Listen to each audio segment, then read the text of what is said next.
Welcome to the first of a new series of daily Q&As. So now that I've got two cameras, so I'm recording this on one of these, and so this one right here is the one I record the daily Cayle CXL, the main video, the 6 p.m. video. The camera that I'm filming the video on right now, same camera again. I'm filming the 12 p.m. uploads, and my plan is to, because one of my favorite parts about this whole social media thing is responding to comments, and on YouTube the responding to comments function isn't quite as good as other platforms. So like on Instagram or TikTok, for example, you can straight reply to a comment with a video, and then there's that sort of infinite content loop of engaging with your followers.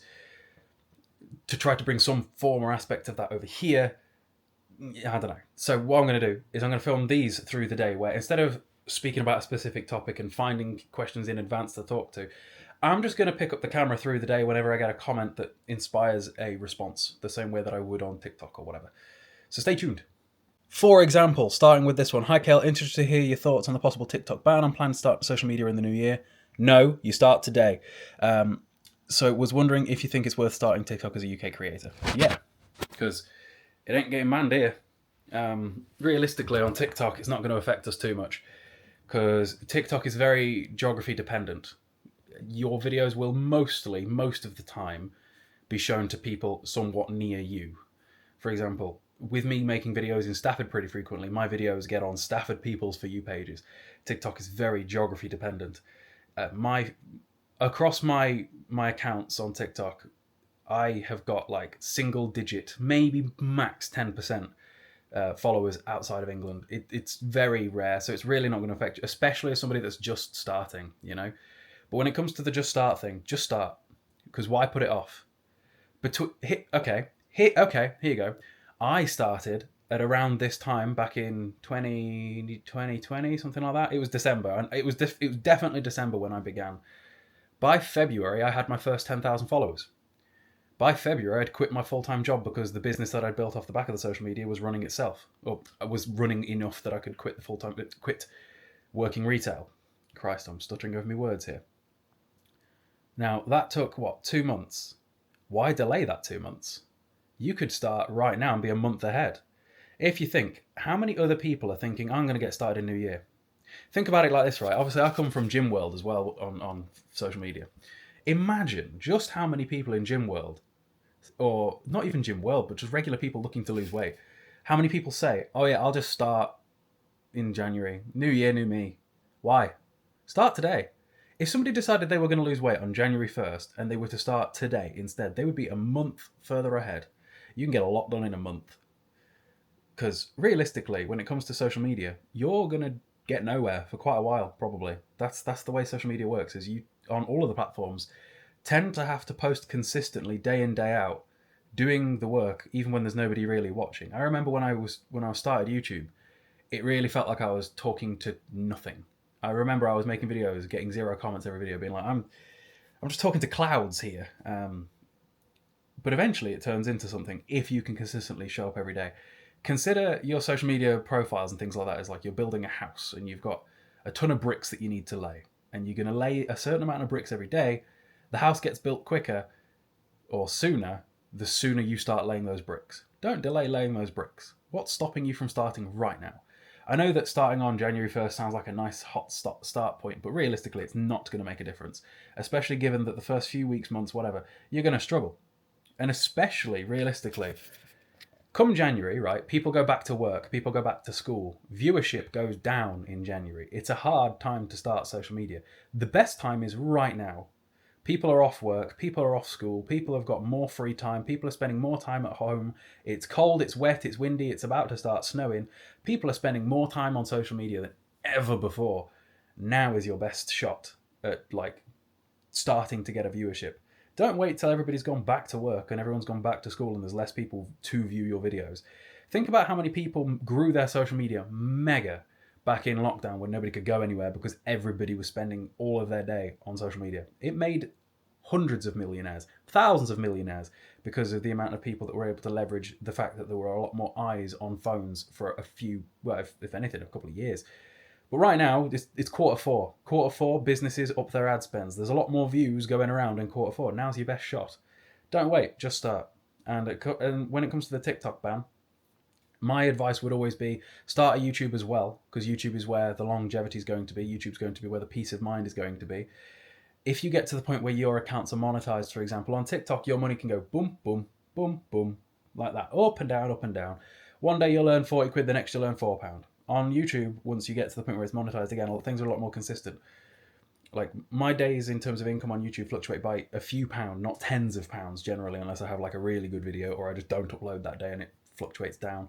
So yeah, I would always leverage multiple platforms at any given time, because never put all of your eggs in one basket. It's why I've got so many different accounts across so many different platforms. Like, one of my accounts could get deleted and I'd just be fine, you know? So get started. This one's an interesting one, because somebody says it every single time anyone ever says they don't want kids. You say you don't want kids. I've got friends who said the same, and now they're having the third time changes things. Nope. Accidents do. You've got to see things from an evolutionary perspective, right? It would be a failure of a species. We would not be around if humans were mostly capable of having children and then going, you know what, wish we hadn't done that. Just imagine how quickly the human race goes under, or any species ever. Just from a non-emotional evolutionary perspective, it is hardwired into us that once we have got kids, to love that kid even if we didn't want it before. That's why so many people, that's why this rhetoric is so common, right? I know for a fact if I was to have a kid, like if tomorrow Neve was pregnant and we had that kid, I know I'd be a great dad, because I would put my all into it and I would love that child unconditionally. But that is something that is hardwired into every human's DNA that isn't broken, like, you know, every dad in my family ever. But that's a different topic. For the sake, I don't know why the camera's over there. For the sake of like all species longevity, we have to have it wired into us to want to look after our young and to love our young, or else the species goes under. It's an evolutionary trait. But the reason I don't want kids is because it would sacrifice my lifestyle too much. And you got to remember, I'm not 18. I'm about to be 27. When I was younger, I really wanted kids. And then I had a discussion with myself and I was like, every possible reason that I want kids, every pro, every con that I can list, all of the pros are more about me than they are the child. Every single time. Kids are just not for me. Kids, if I was to have a kid, it would be because I would want to give that kid the childhood I didn't have, right? But then that goes out the window very quickly when you realise that kid might not like the things that I like, because you can't expect your kids to just be little mini yous. They're their own person. Hell, we got Ruby, the sausage dog, a year ago, and even that, in lots of ways, has been a drawback on our lives. We can't just do whatever we want to do anymore. Can't just go on holiday whenever, can't just go to the cinema whenever, can't just go out for as long as we want and not be concerned, go see friends whenever. We have to plan around the dog. Now, anyone who has got kids is going to go, you think having a dog's hard? Have kids. Exactly. So I'm not going to have kids. It's just too much of a detriment to my life. Now, granted, for humanity's survival's sake, there needs to be people that have kids. I'm not saying having kids is wrong. I'm saying that having kids is wrong for me. Because, no, not ever. Neve says the same. She don't want them. Neve could not. There's no world. Neve's life would go down the toilet. Neve is out right now. How many times, the people that watch my videos pretty religiously, right? How many times in the last week has Neve been out doing something social? All of that, for the most part, goes out the window if she has kids. We don't have people that could look after the kids. I don't have family. Neve's family are very busy. It doesn't happen. Because I can't tell you how many people I've known over the years, like people that I know personally or knew personally, who'd be like, oh, having kids isn't a detriment to your life. You can still do whatever you want. It's like, yeah, well, your mom looks after your kid more than you do. So, you know, of course you get to do whatever you want. Speaking of Neve, she's just rang me saying she's on her way back now and is bringing food. So that's a win. I've cracked jokes before that my bloodline ends with me, but it doesn't, because I'm an only child and yet I'm like one of 8 to 9. I don't know. It depends upon how many my dad had and just nobody knows about. And then my sisters, between my 2 sisters on my mother's side, they have 14 children. My eldest nieces and nephews are all in their mid-20s at this point, so I'd be willing to bet they're all about to start having kids. I've always been Uncle Cayle. I've been Uncle Cayle since I was 3 years old. I will be Uncle Cayle till I die. That'll do. I can go rent a kid. I don't need a full-time kid. It's like how Neve's mother had Ruby when we went on holiday, and you can tell they talk a lot about animals. Like they briefly adopted a cat because the cat just kept coming to them, and they ended up taking it to the vet to see if it had a chip in it, and it did, and they were really sad that they had to give the cat back to the owner, wherever the owner was, because the vet wouldn't give him back to her. But you can tell that they would like a pet, but they don't want to commit to the full-time aspects of having a pet. Like, You could never predict like things like this phantom pregnancy that just ruins your life for 2 weeks, because it is. Me and Neve talk all the time about how we don't understand how people with real 9 to 5s that go out to work to an office every day, all day, could ever have dogs. Because Ruby would not cope. It wouldn't work. It would not work. So yeah, I used to want kids, and then I had a real thought about it for a long time, and I'm like, no, I don't. Every reason I want a kid is selfish. It's all to do with me and not the kid itself, and that doesn't end well. Like, my dad used to try and push things that he wanted to do on me, and that didn't end well, so no. And then it would just be too much of a detriment elsewhere. No. There's still going to be people going, oh, you'll change your mind, I love my kids. Yes, you should love your kids. That's the point. You're supposed to love your kids. Once you've got them, if you didn't love them, that would make you an awful person, wouldn't it? Of course you're supposed to love your kids. Some people talk about kids as if they're not a choice, as if it's just something that happens to you. It's like, no, there are things that cause children, and the fact that there are so many adults that don't seem to understand that cause and effect is nuts. Next up, do they do steelbooks on PS5? So this comes from a video where I showed every steelbook I own across all of my consoles. So, do they do steelbooks on PS5? Yes. Do I have any CRTs? I would be tempted. The problem is space. I think in our next house, when I can have like a lot more space than I've got now, maybe. But problem is, I'm so used to gaming on a 77-inch TV that even the largest of CRTs, which would be prohibitively expensive and even heavier, would be a problem. Like, I don't know. I get a lot out of my retro tink that upscales stuff, and if I can't upscale stuff, there's always Dolphin or DuckStation, so they work out pretty well.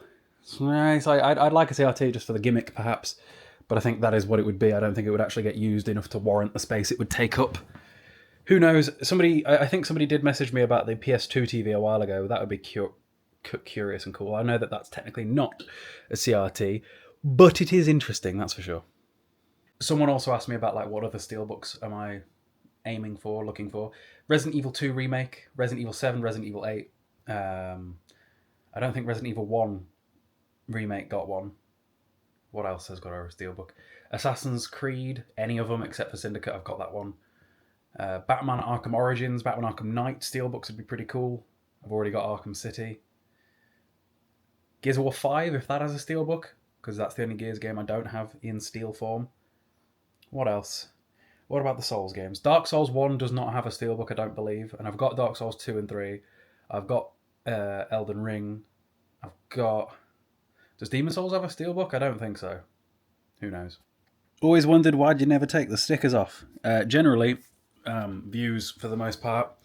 There's a lot of things that you can do on short form content that gets people's attention, gets people to comment, and the more forms of engagement you get, the better the video performs. Via leaving the stickers on, I get more views. I do take the stickers off eventually, of cheaper games and cheaper films, for example. It just is very long-winded. Like, you got to think, if I go to CEX 4 to 5 times a week, and each time I come out with, at the minute, like 5 Blu-rays, that's like 25 stickers a week I'd have to take off. So like, I typically, what I'll do is like once a month or so, I will sit there with a pile of stuff and take stuff off.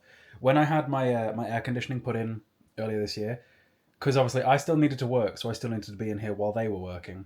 I just sat here with my can of Mr. Sheen, my my little scratchy card, and a duster, and took off stickers for about 6 hours. My fingers were like red raw by the time I were done. But yeah, I do take them off eventually. It's just long-winded, and it makes for better views when I don't, because I get this comment 100 times a day. And with the more expensive games like Kuon, I leave the price on because it's a hook. So on short form content, back to that first guy, for example, the first question, on short form content, you've got like a couple of seconds. It's 3 to 5 seconds before the majority of the people that have seen the video have scrolled away. So you need to do something in those 3 to 5 seconds that stops somebody scrolling. If somebody sees a sticker on a game that is 20 years old that says £600, they're going to go, pardon? And they're going to stop scrolling. That's why I knew when I bought Kuon that the videos from Kuon would pay for Kuon and Rule of Rose. And yeah, so that's why I leave the stickers on. This is an interesting one. So we've been talking about the potential downfall of Ubisoft and how they seem to be on the verge of shutting down completely. And somebody said a Prince of Persia sequel could possibly save them. Thing is, we had a Prince of Persia game like a year ago. In fact, fun fact, they did reach out to me and ask me to do a sponsored video by them, but I responded and then didn't hear back after that, so I don't know what happened there, missed out. So I've never played the sequel, but I've always been a Prince of Persia fan.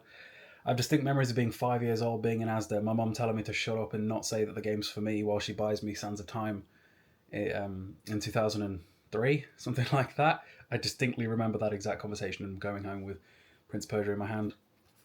But it's weird because, like, Prince of Persia Sands of Time was supposed to be getting a remake as well. That seems to have gone out the window. There was a trailer for it literally years ago. In fact, let me have a look. When was that trailer? Yeah, guys, the trailer for the Sands of Time remake came out 4 years ago. It came out on September 10th, 2020. That is a perfect example of something that has gone... It's like Dead Island 2 all over again. I don't think that's going to happen. This dude says he's tried to trade in an Xbox One for a Series X, and because the little sticker was a tiny bit damaged, they declined it. Never attempted to sell them again. So, a couple of things there. When it comes to selling to CEX, it depends. They have to give a 5-year warranty on things, right? So if something like... Hang on, is there one on here? No. There are certain warranty stickers that, when broken on consoles and technology in general, suggest that it has been messed with internally, which then obviously CX don't know what was done to it, and therefore they can't guarantee it, which is sometimes why they decline things with stickers. But whenever you deal with anyone in CX, don't take what they say as law across every CX. Don't even take what they say as law for that store. You can speak to 2 different members of staff on the same day in the same CEX and get 2 vastly different answers about a query that you might have. Trust me, I've had it happen 1,000,001 times. Now, trust me, they might speak to you as if what they're saying is the law, is the way that it works across all of them, but that isn't how that works either. Different CEXs have different rules. It depends upon the owner of that CEX, if it's a franchise.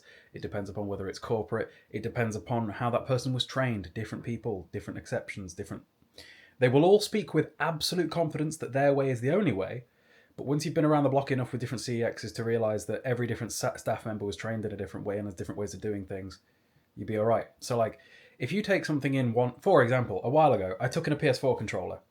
It was refused. I took it back the next day to the very same store. It was accepted in A grade. So, don't take one member of staff to be the law, because it hardly ever is. Why are Xbox One games cheaper? Does anyone know how this happens, especially for relatively new releases? Seems like BS to me. It's because of Game Pass. It's because... Yeah. I mean... It's interesting because in that video, the example was Sekiro, and Sekiro I don't believe is on Game Pass because I just can't imagine it would be. But just in general, Xbox games are just worth less than their PlayStation counterparts. It's probably a supply and demand thing. I think it's generally accepted that PlayStation is leading the console wars because Xbox is just not even participating in them anymore. But for the majority of games being cheaper on Xbox, it's because of Game Pass. A lot of people just pay for Game Pass, they don't buy physical games, and there's all their games. Why buy a physical game when you could buy Game Pass for, like, what is it, a tenner a month or something like that? I mean, I pay for Game Pass, and I couldn't tell you the last time I bloody used it. Same thing goes with PlayStation Premium and PlayStation Plus, or whatever the hell that's called these days. I have all of the different streaming services for the different games.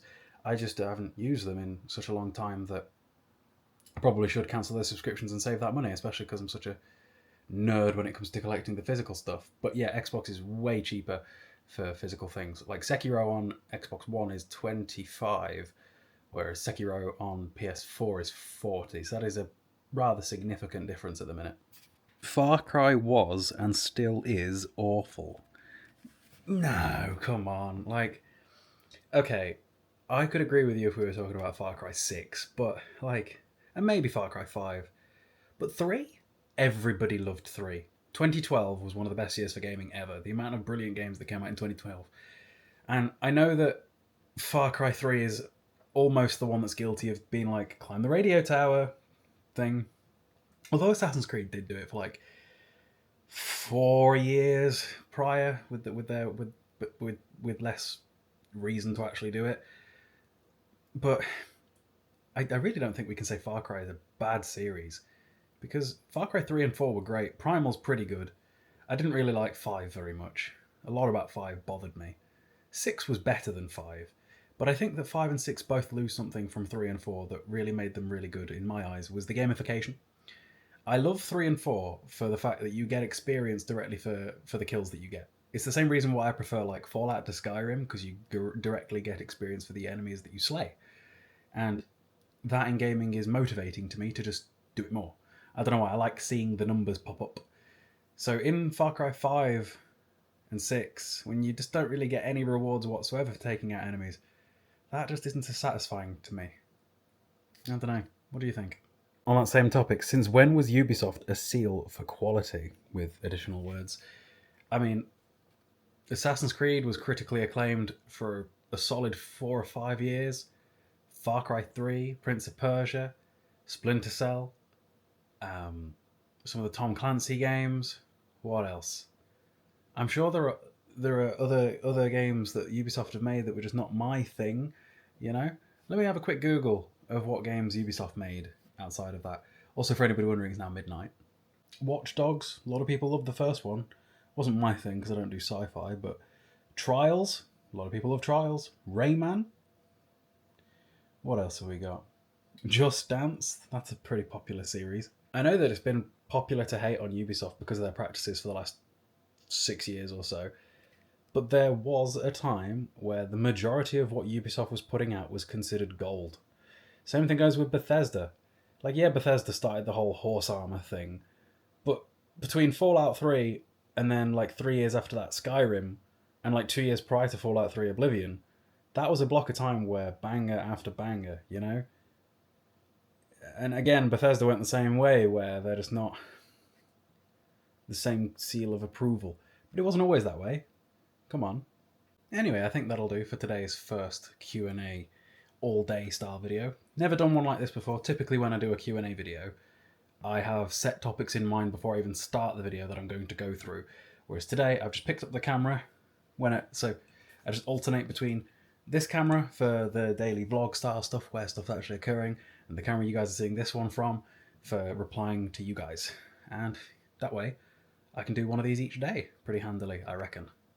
We'll see.